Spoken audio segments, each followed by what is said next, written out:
nessa Perashá nós temos uma revolta de um primo de Moshe.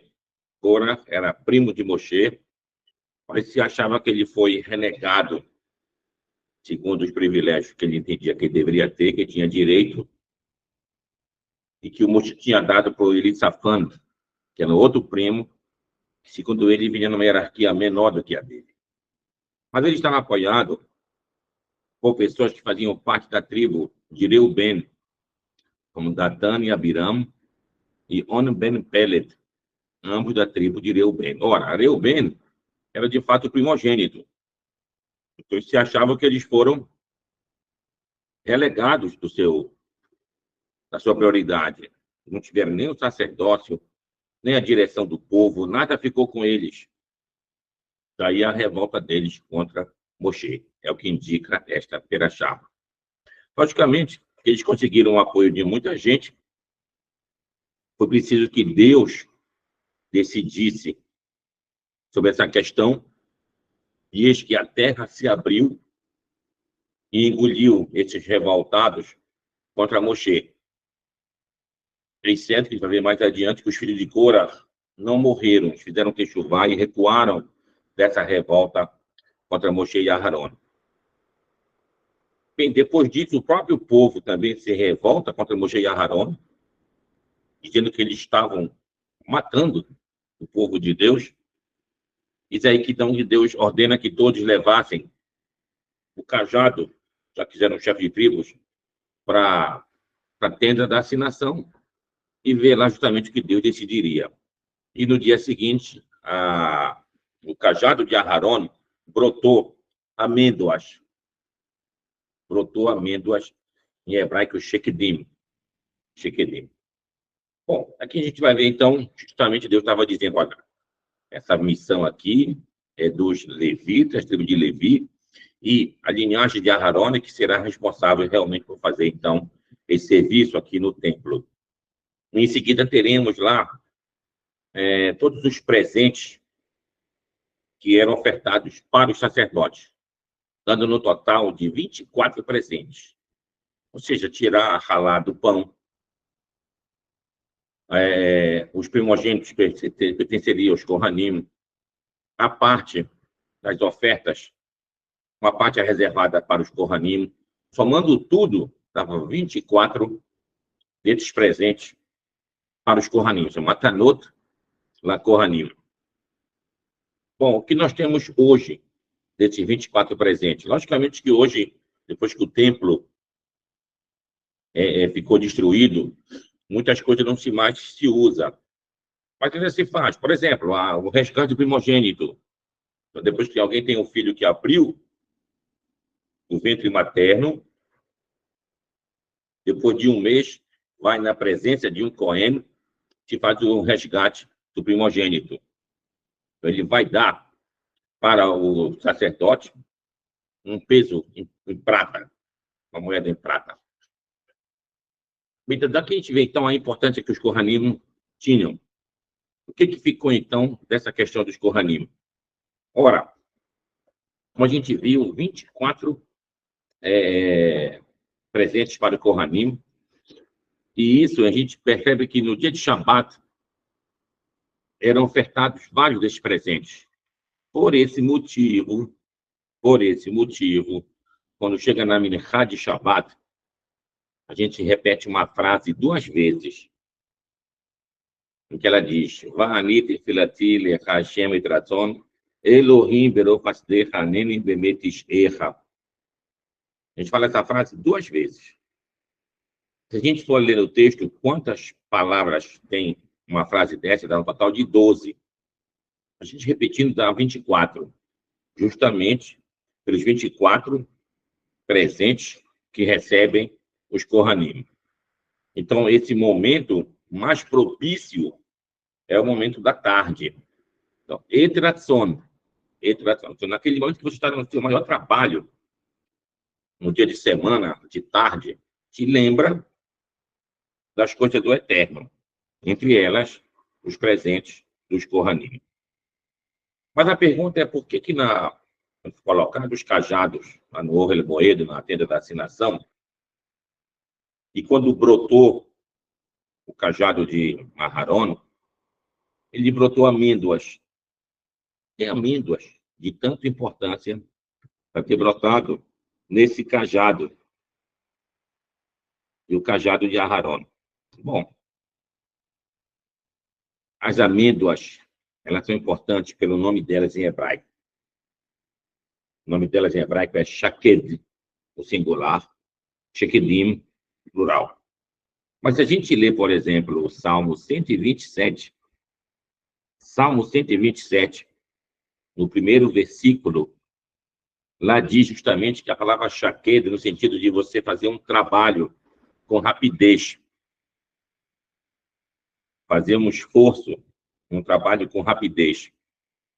Ah, então é justamente isso que era a importância do serviço dos sacerdotes. Os sacerdotes tinham que fazer o seu trabalho com esforço, com eficiência e com rapidez. E era justamente isso que eles faziam lá no templo. Então, esse é o diferencial. E por que ficou essa importância dos sacerdotes para o povo de Israel? A gente vai ler na bênção que Moshe deu às tribos, lá no final da Perachá, Deuteronômio 33. A partir do versículo 8. Olha o que diz aqui, ó. E sobre Levi disse: teus Urim e teus Tumim, ó Eterno, seja para o homem devotado a ti, pois o provar-te em Massá, e o encontrar-te perfeito, e o examinar-te nas águas de Meribá, e o achar-te fiel, e se referindo de Levi. Aquele que não fez exceção por serem seu avô materno, seus irmãos de mãe e os filhos da sua filha, quando todos eles pecaram com bezerro de ouro. Pois ele guardou o teu dito e observou tua aliança. Os levitas são merecedores de ensinar os teus juízos a Jacó e tua Torá a Israel. Porão incenso de especiarias diante de ti e oferta de elevação sobre o teu altar. Abençoa, ó Eterno, seus bens, e o sacrifício de suas mãos recebe com agrado. Fere os corpos dos que se levantam contra ele, dos que o odeiam, para que nunca mais se levantem. Então, olha essa bênção que eles recebem lá no final de Moshe, Berachá, divisão da Berachá, capítulo 33, a partir do versículo 8. Ah, daqui a gente está vendo, então, a importância que tinham os sacerdotes para o povo de Israel, os levitas, em geral, para o povo de Israel. Era justamente de ensinar a Torá para todo o povo. Isso não quer dizer que outras pessoas de outras tribos não pudessem estudar e até ensinar. Todo mundo poderia. Os levitas viveriam para isso. Enquanto nós receberíamos porções na terra de Israel e trabalharíamos no campo ou em outras atividades, os sacerdotes estariam lá estudando, estariam labutando dentro do texto, dia e de noite. Então, esse era o diferencial, realmente, da tribo de Levi. E o que quer dizer Levi em hebraico? Levi quer dizer acompanhar. Acompanhar. Então, era aquele que acompanhava justamente o Eterno, totalmente nas suas vidas. Então, ele tinha várias leis, várias coisas que ele não poderia fazer, ele não poderia se purificar com os mortos, não poderia se meter com mulheres em certas condições, se a mulher fosse divorciada, se a mulher fosse viúva, e assim por diante. Não eram mulheres para eles. Então, era tão e tal a santidade que eles tinham, e a importância que eles tinham para preservar e passar adiante todo esse conhecimento de Torá. Então, desde a época que tinha o tabernáculo, o Mishkan, depois o Beit Rishon, o primeiro templo, depois o Beit Sheni, o segundo templo, os sacerdotes mantiveram de uma maneira intacta esse conhecimento de Torá. Depois, sim, que o templo foi destruído, isso foi, então, distribuído para todos, de uma maneira geral, ou seja, obrigatória. O que antes era só dos sacerdotes, os outros eram mais por devoção, agora não. Todos nós devemos, sim, trabalhar em conjunto, estudar em conjunto, tentar passar o que a gente puder para as novas gerações. Então, esses eram os verdadeiros mantenedores do conhecimento de Torá. A palavra Levi, desde que as matriarcas tiveram seus filhos de Jacó, os nomes que eram dados às tribos vinham das matriarcas. Elas que chamavam. Por exemplo, o primeiro filho, Reuben. Então, Leia disse, Reuben, vejam, um filho. Ela que falou. Aí veio o segundo filho. Porque Deus escutou o meu clamor. Chamou ele de Shimon, do verbo chamar, escutar. Quando chegou no terceiro filho, que foi Levi, quem chamou de Levi foi Jacó. Pode ver no texto lá em hebraico lá. Ele chamou de Jacó. Ele chamou de Levi, melhor dizendo. Então daqui vi que seria até uma profecia, no caso. Que os levitas, sim, acompanhariam o Eterno, acompanhariam guardando os seus mandamentos com todo fervor e com todo zelo, como a gente percebeu aqui no decorrer da história. E Yehudá, que era o quarto filho, foi ela que disse, já que eu fui agraciada com 4 filhos, então vou agora louvar o Eterno. Quando o verbo levodot, louvar, agradecer ao Eterno. Essa é a tribo de Yehudá. Bom, então, todas as tribos tinham um tipo de característica para fazer o serviço ao Eterno. Tive a tribo de Issachar. Issachar era uma tribo que recebia uma recompensa grande. Mas também eram aqueles que lá lutavam sobre a Torá, eles eram muito bons em matemática, em fazer cálculos, e sabiam os cálculos dos tempos. Hoje em dia nós temos o calendário estabelecido em um papel, mas antes não. Tinha que fazer aqueles cálculos para saber quando era. Você não pode esquecer que o nosso calendário, o ano é lunar, mas as estações do ano são solares. Como é que eu vou ter um ano lunar baseado nas estações do ano solar? Qual é a diferença? A diferença é a seguinte: no ano solar nós temos 365 dias. No ano lunar, nós temos 355 dias. Observando que a Lua dá a volta em torno da Terra em 29 dias e meio, vezes 12, 355.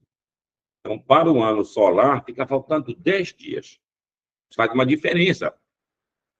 Então, eles da tribo de Issachar sabiam como fazer esses cálculos para recuperar esse tempo que se perdia a cada ano. Num total de 3 anos, já tinha se pedido 30 dias, o mês inteiro. E a Torá estabelece que a festa de Pêssar tinha que acontecer na época aviv, da primavera. E isso era conforme o sol. Tinha que recuperar cada 3 anos do mês a mais. Então, isso eram muitos cálculos. Então, tempo de Sahar. Tempo de Zebulun. Zebulun era aquela tribo que vivia na orla e que viajava fazendo mercadorias, comércio, tudo mais. Então, enquanto eles trabalhavam, ganhavam, eles sustentavam aqueles que estudavam. Então, a nossa obrigação como povo era tentar realmente prover todas as necessidades da tribo de Levi para que eles se ocupassem com o trabalho de guardar e manter e preservar tanto o santuário como também todos os rituais que ali eram ofertados e, principalmente, o estudo da Torá. O estudo da Torá. Bom, então Levi quer dizer isso. E o que tem a ver Levi com o Leviatã? O que tem a ver Levi com Leviatã? A palavra não parece igual? Leviatã? Bom, tem a ver o seguinte. No livro de Jó, no capítulo 40, Jó é aquele que fica perguntando ao Eterno por que aconteceu isso com ele. Ele era um homem íntegro, um homem devoto, guardar os mandamentos e servir ao Eterno. Sofreu tudo aquilo que ele estava sofrendo. os seus amigos que vinham visitá-lo, sempre diziam, não, Deus é justo. Alguma coisa tu fizeste. E por isso tu está agora pagando. Então, isso é um argumento que nós sabemos, que a gente ouve várias vezes, de causa e efeito. Mas o Jó se contrapunha a esse argumento. Não, isso não é possível, não é assim. Então, a palavra Jó em hebraico é Iov. Iov quer dizer aquele que é adversário. Então, ele estava contra, digamos assim, seria a justiça de Deus. Estava perguntando por que essa justiça de Deus assim. E a resposta de Deus vem lá no capítulo 40 do livro de Jó. E na resposta que o Eterno dá para ele, o Eterno só demonstra o quanto Jó é pequeno, e o quanto nós somos pequenos, para a gente entender realmente a justiça divina. Nós não temos como entender essa justiça divina, tão difícil que ela é. E aí Deus pergunta, tu pode fazer alguma coisa contra o Leviatã? Então, o Leviatã é um monstro mítico, que ele põe fogo pela boca, com a sua cauda, ele quebra os cedros do Líbano. Então, é um ser assim, bem difícil de você conquistar. Então, aqui é que vem explicações. O que, que Deus está falando aqui? Quem é esse Leviatã que é falado no livro de Jó? Temos também uma outra passagem que fala sobre ele em Isaías. Isaías, acho que é 25, ou então 26 até 27, que fala de uma serpente tortuosa. Uma serpente tortuosa. Aqui, 27, para ser mais exato. Mais de 27. Aquele dia o Eterno, com sua vibrante, grande e poderosa espada, castigará o Leviatã, a serpente tortuosa, e matará o dragão que está no mar. Naquele dia cantará sobre Israel, é uma vinha de nobre cepa. Eu, Eterno, aguardo. Ela é por mim regada em todos os momentos, para que não ataque qualquer inimigo. Eu a protejo noite e dia. Isso aí está em Isaías. Quando aqui a gente vê que esse Leviatã é como se fosse uma serpente tortuosa. Ah, mas quem é essa serpente tortuosa? Quem é esse animal assim? Daqui a resposta está em Jó, capítulo 3. Jó, capítulo 3, lá no começo. Lá vai falar daqueles que lidam com coisas ocultas e que vão instigar e despertar o Leviatã. Como assim? Instigar e despertar o Leviatã? Que Leviatã? Quando? Quem é esse que tem poderes sobre o Leviatã? Ah, então o Leviatã é um ser que não é desse mundo aqui. Não é um ser daqui. É um ser de uma outra dimensão. Então, vamos tentar entender o que é esse Leviatã. Leviatã é justamente esse ser que está dentro de nós. E este é o Yetzer Hará, nosso impulso para o mal. Ah, esse que é a serpente tortuosa. Aí é que está a dificuldade para a gente realmente vencer. Quem é aquele que consegue vencer seu instinto? Então, só aqueles que conseguem instigar ele, mas vencer ele, só o Eterno, para vencer realmente o nosso Yetzer Hará. Então, percebam aqui o quanto é profundo essa história aqui. Por que chama de Leviatã? Levi, a palavra acompanhar. Ele acompanha a vida inteira. Tem um tratado chamado, tratado talmúdico, chamado Masechet Gehinam, Tratado do Inferno. Do inferno. Esse tratado é dito lá o porquê do Yetzer Hará. O porquê do Yetzer Hará. O porquê do Yetzer Hará é o seguinte. Mas não, o porquê da morte. Antes da pergunta do Yetzer Hará. O porquê da morte. A morte ela é a única que vai vencer o Yetzer Hará. A gente vive com Yetzer Hará uma vida inteira. Só a morte para acabar com ele. Só a morte para acabar com ele. Então, é o que fala, por exemplo, lá em Isaías 24. que Deus vai extirpar a morte para sempre, vai enxugar cada lágrima de rosto. Isso quer dizer que Deus está tirando o Yetzer Hará de cada um de nós. Quando a gente vai ver, então, no Olam Rabá, num mundo diferenciado desse mundo que nós vivemos aqui, não mais debaixo do poder do Yetzer Hará, e sim de uma outra maneira de viver e de fazer um serviço completo ao Eterno. Mas no nosso mundo aqui, essa é a nossa realidade. Essa é a nossa realidade. Então, a serpente tortuosa, esse Leviatã. Bom, vamos tentar entender então o Leviatã, voltando então agora para a serpente, no caso, Nahash. Essa Nahash, que é a serpente, lembra o quê? A Nahash Kadmoni, aquela serpente primordial lá no Jardim do Éden. Lá no Jardim do Éden. Quem era aquela serpente lá no Jardim do Éden? Bom, então vamos entender aqui o que é isso daqui. Deus cria o Adão. Quando Deus cria o Adão, estamos no mundo de Beriá. Isso acontece no primeiro capítulo de Gênesis. Vaivra Elohim Ha'adam Betsalmo. E criou Deus ao homem, a sua semelhança. Vamos lá, fala em Beriá. Quando chega, por exemplo, o segundo capítulo, já fala a palavra Vaitzer Hashem Ha'adam. E formou Deus ao homem, já não mais criou, e sim formou. Então, aqui estamos no mundo de Yetzirá. Então, nesse mundo de Yetzirá, aqui que se dá também a criação do Yetzer Hará. A palavra Yetzer, Yetzer, a palavra Yetzirá. Então, lá que nós temos realmente a presença, já então, do que seria a força desse Leviatã. E, de uma maneira cósmica, o Salmo 147 nos diz que para cada estrela tem um nome do Eterno. Ou seja, cada criatura é uma parte da criação do Eterno. Todos os corpos celestes pertencem ao Eterno. E todos eles têm uma função. Da mesma maneira, a gente vê a questão da palavra Malach e Melachá. Malach é anjo, Melachá é a obra do Eterno.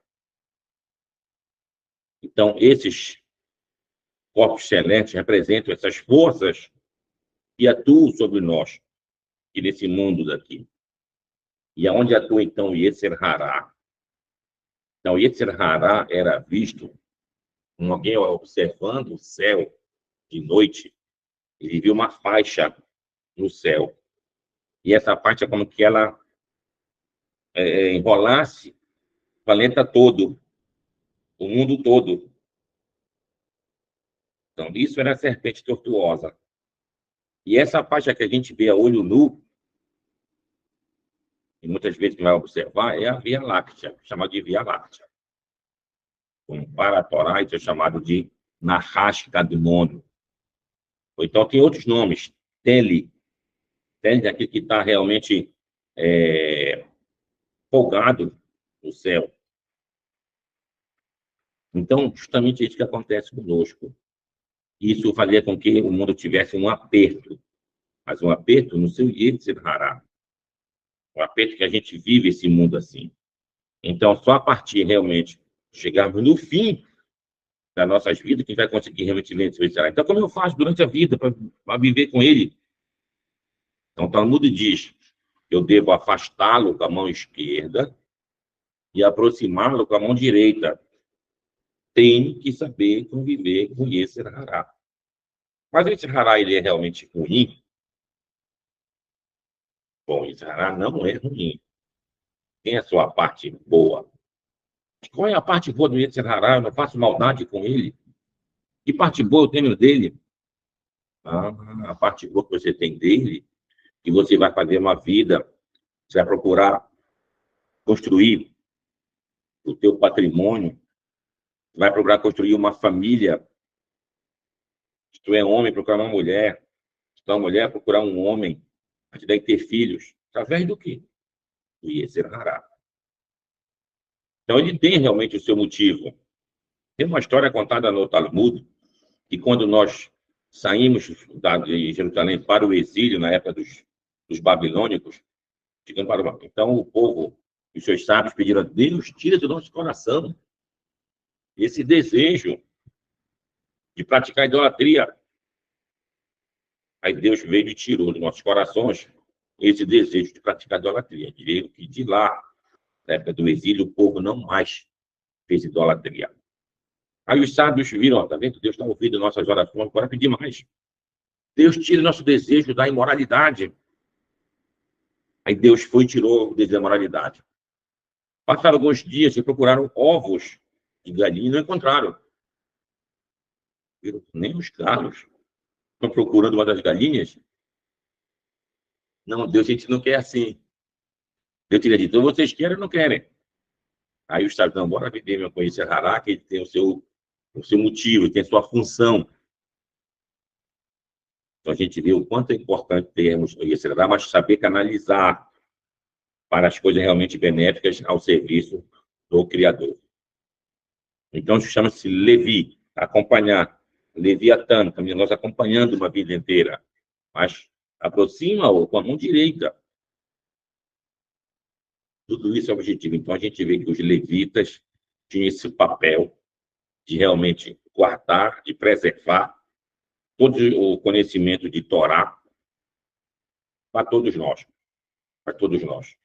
Então, isso é o que fala aqui a Perashá dessa semana. Vai dar realmente ênfase no que a gente está vendo aqui em relação aos levitas, que foram colocados em dúvida. Será que eles tinham realmente o privilégio, então o poder de ser os sacerdotes, de serem os sacerdotes do povo de Israel?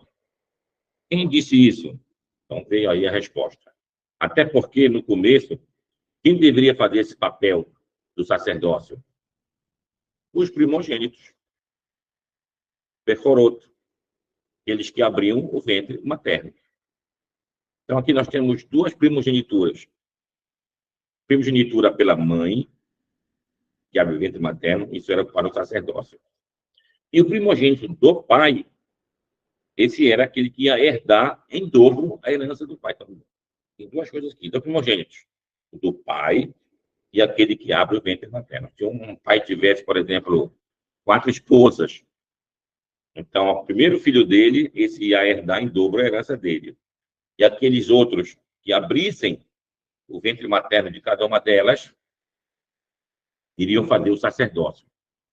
Então, como isso foi passado para a tribo de Levi, então se faz o resgate do primogênito.